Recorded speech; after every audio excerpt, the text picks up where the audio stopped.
Hi guys, how are you doing today? So today we're back in the kitchen and I'm going to be cooking venison kofta curry with this lovely venison mince, which from the red deer that Reese shot a couple, maybe 2 or 3 weeks ago when we went out for a day hunt. It was my second time out and we took the boys out and it was a great day, and yes, managed to get a red deer. So I'm going to do a kofta curry. First of all, I need to get some spices on. So I've got in here 2 teaspoons each of fennel seeds, coriander, and what else? And cumin. Yeah. So I'm going to just dry fry it. Just dry fry it in a pan and then put it in the grinder, grind it up, and we'll be using that. And yeah, so let's get started.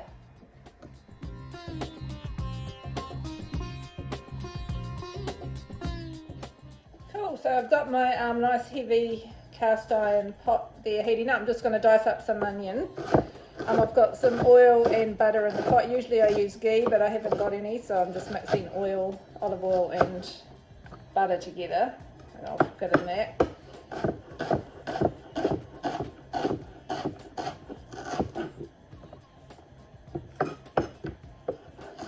So 2 relatively large onions. These are the biggest ones I've got at the moment. But we're just going to make the masala, and then once the masala's on and cooking, we'll make some kofta balls.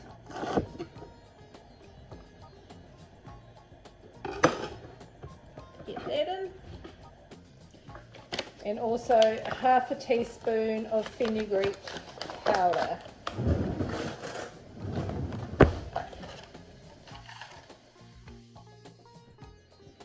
Okay, now that I've toasted the spices, I'm just going to grind them up, and then we put 3 teaspoons of this mixed spice into the masala, or the base sauce, and then 3 teaspoons will go into the kofta meatballs.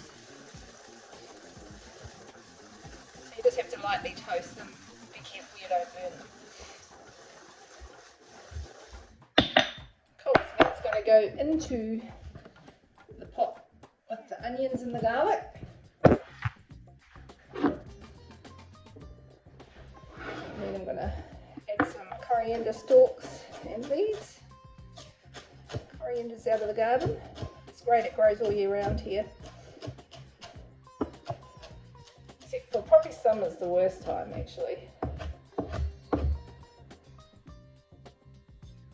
Coriander. 2 tins of tomatoes, crushed tomatoes, and a cup of water.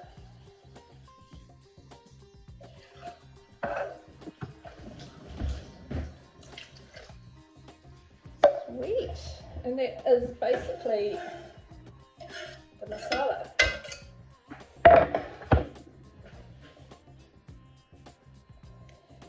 I forgot to mention we also add either a teaspoon or 1/2 teaspoon of chilli. It's up to you, depends how hot you like your masala. And I usually put a teaspoon in, and a teaspoon of turmeric.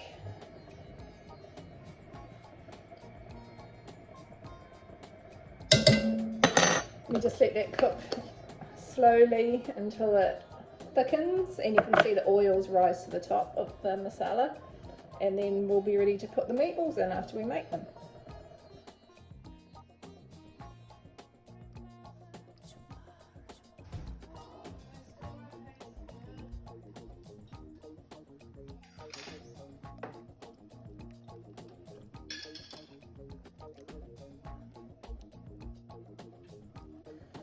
Okay, so while we're waiting for that masala to cook, we've got the venison here ready. We're going to make the meatballs.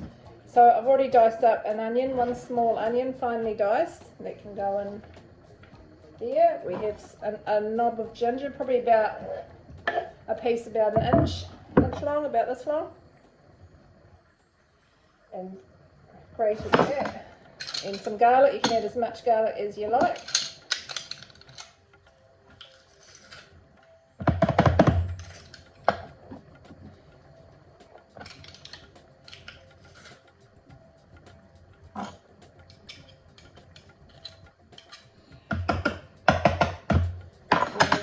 half a teaspoon of chili.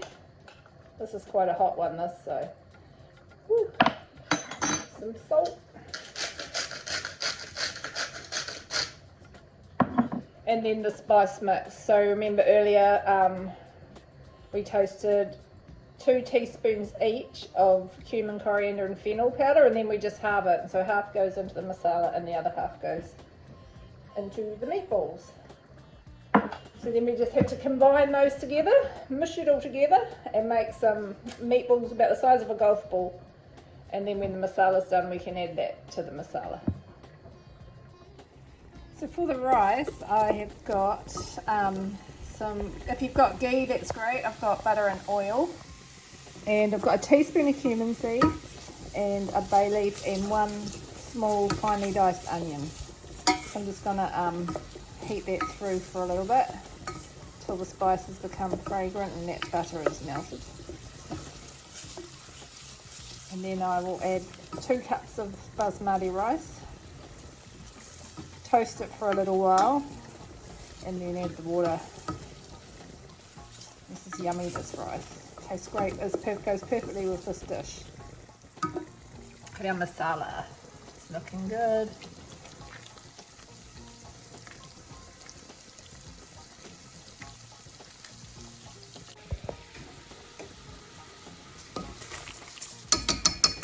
So I just gave the rice a bit of a wash some of the starch out of it. And then we'll just mix the rice into this butter and cumin and bay leaf and let it absorb some of that flavour. And then we will add some water and finish cooking it. Alright, here are our meatballs. We're just going to add them to the masala.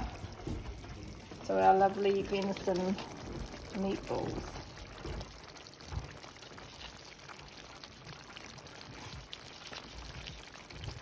Thanks to my lovely husband.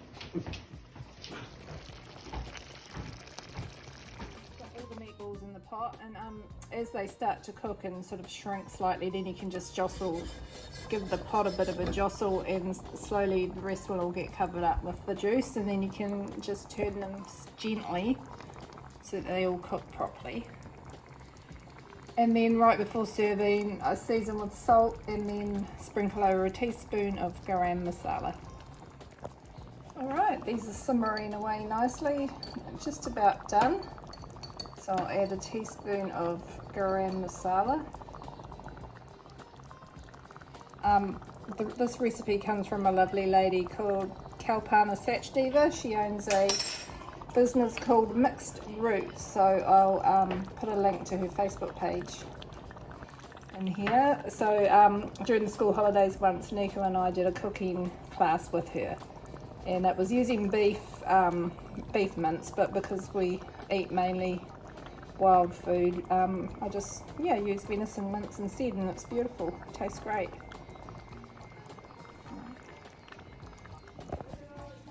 The rice is cooked. It's looking nice and fluffy.